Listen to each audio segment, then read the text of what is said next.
The young woman is forced to hide under the bed as a group of robbers quietly break into her boyfriend's house. At one point, a flashlight drops to the floor and nearly gives her away, but she quickly turns it in another direction, keeping herself hidden. Realizing she cannot stay there forever, she takes a risky move. She tosses an alarm clock from under the bed, waits for it to go off, then slips away while the robbers are distracted. She initially plans to escape, but instead decides to help her boyfriend and his mother, who are being held hostage. Gathering her courage, she stabs one of the intruders with a pair of scissors, but the man is too strong. With no other choice, she runs and hides in the attic. She quickly blocks the entrance with heavy objects, then cries out for help, but no one hears her. This is Tiger House. Just a few hours earlier, everything had seemed completely normal, far from the chaos of that night. Mark, a wealthy young man, is spending time after school with his girlfriend Kelly, a gymnast. Kelly feels uneasy when Mark shows her a bow and arrow. As he demonstrates how to use it, he accidentally fires an arrow that hits her leg. Mark immediately apologizes while Kelly, clearly annoyed, tells him to get rid of it. Later, Kelly secretly sneaks into Mark's house through the second-floor window of his bedroom. She demands to know why he has not contacted her lately. Mark explains that his parents punished him and took his phone after finding drugs among his belongings. As they get close in his room, something far more sinister is happening at the same time. A group of people ambush Mark's pet dog and brutally kill it. The entire incident is captured on CCTV, but no one inside the house notices.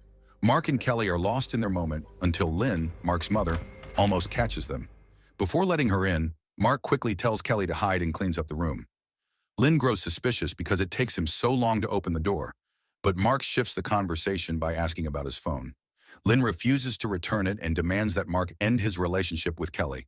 Hidden under the blanket, Kelly overhears everything. Lynn insults her, calling her a girl from a lower class who is not worthy of Mark. It turns out Lynn has already investigated Kelly's background and believes she was the one who introduced Mark to drugs, even though Mark firmly insists it was the other way around. Not long after, Mark's father, Doug, arrives and tells him to go look for their dog that has suddenly gone missing. It is clear that Doug and Lynn are not getting along, and Mark looks fed up with their constant arguments. He decides to leave and search for the dog himself. Kelly initially wants to go home, but Mark asks her to stay since it is his birthday the next day, and he tells her to hide in the attic.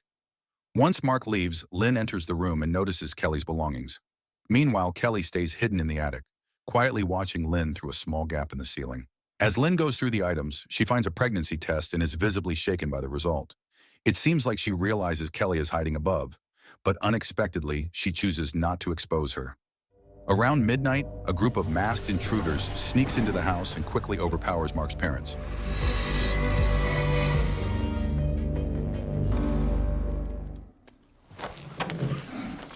At the same time, as Mark and Kelly are about to rest, Kelly reveals that she is pregnant. Mark reacts with panic, overwhelmed and immature, worrying that his future plans are about to fall apart. Before they can process it further, Mark hears a loud noise outside and rushes off to check, ignoring Kelly as she begs him to stay. Unbeknownst to them, the masked intruders have already killed the family dog and taken both of Mark's parents hostage in their room. Downstairs, Mark confronts the intruders and manages to injure one of them. Meanwhile, Kelly hears the struggle and grows increasingly anxious. She tries to find a way out, but the window is locked. With no other option, she hides under Mark's bed just moments before the door is violently broken open by the intruders. Their leader, Shane, is badly wounded, with a piece of glass lodged in his side after his fight with Mark. His men carry him into the nearest room, which happens to be Mark's bedroom, and lay him on the bed. Despite being in pain, Shane continues to lead. He orders the group to stay focused on their plan. He instructs Reg and Sveta to take Doug to the bank and force him to carry out a robbery, while he and Callum remain behind to guard the hostages. Callum insists on going with them, but Shane refuses, knowing that Callum has a volatile temper and could hurt someone at any moment.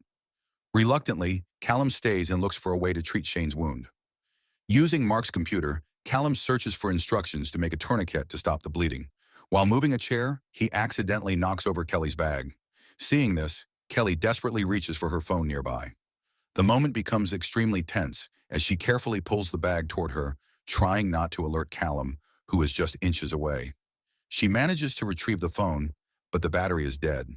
Her presence is nearly exposed when Callum considers lifting the bed to better treat Shane's injury. At the same time, Callum suddenly gets excited when he learns that Lynn is a doctor. He temporarily releases her so she can treat Shane. Not long after, Lynn grows suspicious that Mark may have secretly brought Kelly into the house.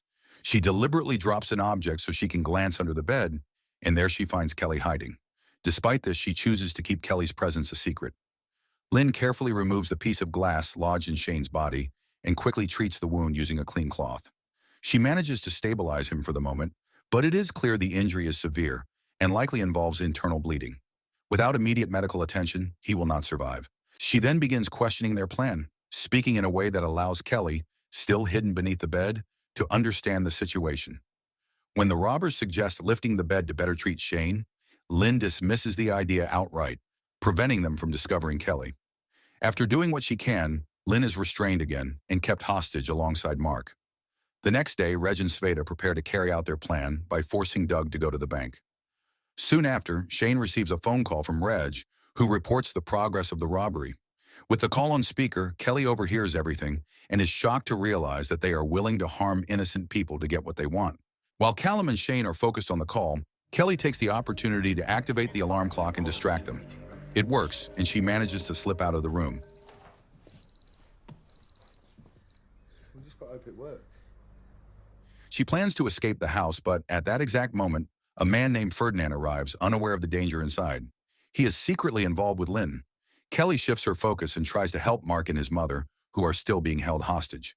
Meanwhile, Ferdinand enters the house and calls out for Lynn. When he sees Callum without a mask, Callum immediately attacks him and beats him to death to eliminate any witness. Realizing how dangerous the situation is, Kelly quickly hides in the bathroom to avoid being seen. Shortly after, Kelly attempts to escape through a window, but she stops when she hears Callum threatening to hurt Mark and Lynn. As Callum moves toward Lynn, Kelly sneaks up behind him and stabs him with a pair of scissors. The attack is not enough to take him down, and he quickly fights back, cornering her. Even so, Kelly refuses to give up.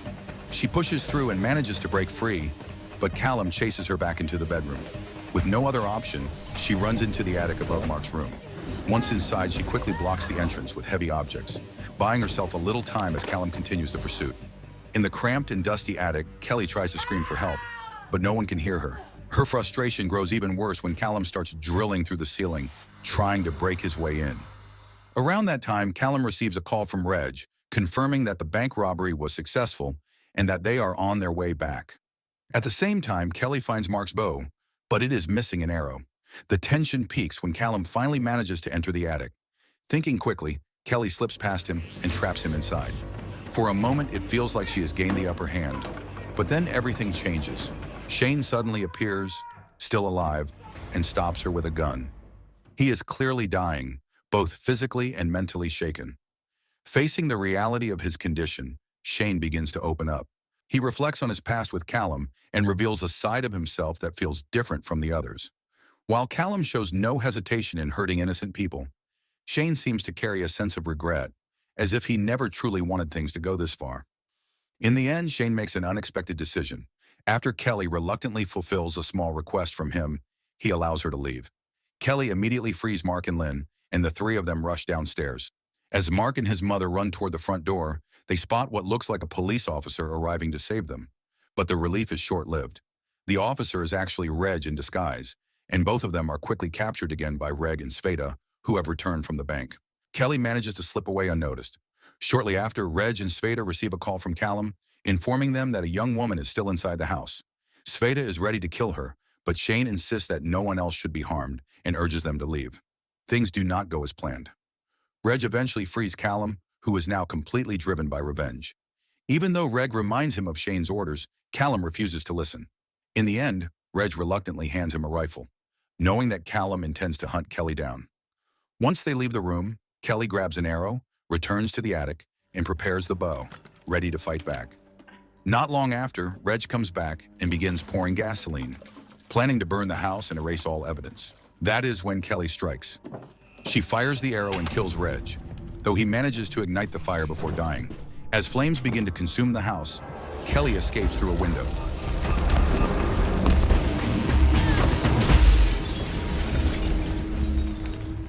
Outside, she catches Sveta off guard and shoots him with the same arrow. Their fight continues into the pool, but in the end, Kelly manages to kill him as well. Soon after, Kelly retrieves the gun that sank to the bottom of the pool and quickly changes out of her wet clothes. At that moment, she hears noise coming from a truck and discovers Doug tied up inside along with the stolen cash. She frees him and tells him to leave immediately. Then, thinking fast, Kelly puts on a mask to trick Callum, making him believe one of his partners needs help. Callum walks out without suspicion, only to be met by Kelly, who opens fire on him. She corners him and prepares to finish it. But before she can act, Doug suddenly appears and knocks her unconscious. It is then revealed that Doug has been part of the entire plan all along. He is furious, realizing everything is falling apart. He demands that they clean up the mess and give him his share of the money, just as agreed. He also orders Callum to kill Kelly to eliminate any witnesses. As Callum gets ready to carry it out, something unexpected happens. Shane, barely alive, rises with the last of his strength and shoots Callum, killing him before finally succumbing to his own injuries. Seeing this, Kelly quickly grabs a gun and turns it on Doug. He tries to explain that the robbery was never supposed to hurt anyone, and that everything only went wrong after Shane was injured and Kelly's presence disrupted the plan. He reveals that his true goal was to escape his unhappy marriage and retire rich, free from debt. He also blames Lynn for her affair and lashes out at Mark, even admitting that he never truly saw him as his son. At that moment, Lynn suddenly appears. Fed up with everything, she places all the blame on Doug for the chaos that destroyed their family. Without hesitation, she shoots him dead. Kelly is shaken by everything she has just learned. She raises her weapon toward Lynn, unable to trust anyone anymore. But in the end, she lowers it. With all the intruders gone, Mark, Kelly, and Lynn leave the burning house behind.